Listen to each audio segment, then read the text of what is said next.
Shalom, salam podcast Eksposisi M116. Kita akan belajar apakah Alkitab masih relevan pada zaman ini. Ibrani 4 ayat 12 mengatakan sebab firman Allah hidup dan kuat lebih tajam daripada pedang bermata dua manapun yang menusuk amat dalam sampai memisahkan jiwa dan roh, sendi-sendi dan sum-sum.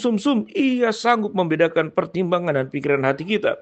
Sekalipun Alkitab ditulis lebih dari 40 penulis dalam kurun waktu 1500, keakuratan dan relevansi Alkitab tetap tidak berubah. Alkitab itu satu-satunya sumber objektif untuk semua pewahyuan Allah mengenai dirinya dan rencananya untuk manusia.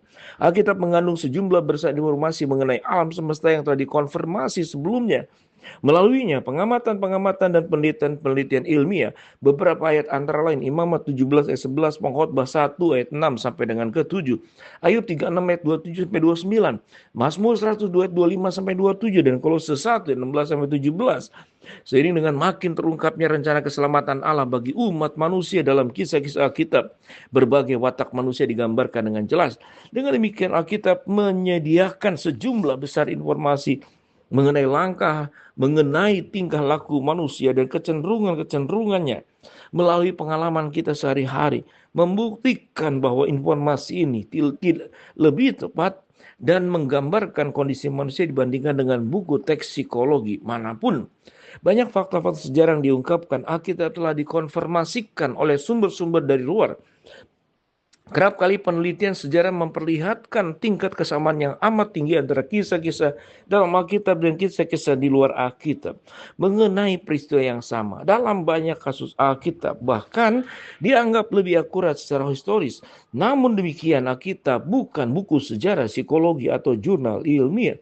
Alkitab itu gambaran yang Allah berikan tentang siapa dia dan yang dia inginkan dalam rencananya bagi umat manusia. Di sini dia itu adalah Tuhan Yesus. Komponen yang paling penting dalam pewahyuan ini adalah terpisahnya kita dari Allah karena dosa dan bagaimana Allah menyediakan pemulihan persekutuan ini melalui pengorbanan anaknya Yesus Kristus di atas kayu salib. Kebutuhan kita akan penebusan tidak berubah. Demikian pula keinginan Allah untuk mendamaikan kita dengan dirinya. Alkitab mengandung sejumlah besar informasi yang akurat dan relevan. Berita Alkitab yang paling penting penebusan dibutuhkan oleh manusia secara universal dan terus-menerus. Firman Tuhan Allah yang hidup tidak akan pernah ketinggalan zaman, digantikan atau ditingkatkan. Kebudayaan berubah, hukum berubah, generasi datang dan pergi. Namun firman Tuhan tetap sama relevan untuk hari ini sebagaimana ditulis untuk pertama kali di masa sebelumnya. Memang tidak semua bagian Alkitab berlaku dengan tegas untuk dipraktekkan di zaman sekarang. Namun setiap bagian Alkitab mengandung kebenaran yang kita dapat, yang patut dan kita terapkan dalam hidup kita sehari-hari. Demikianlah salam podcast M116. Apakah Alkitab masih relevan sampai zaman ini? Amin.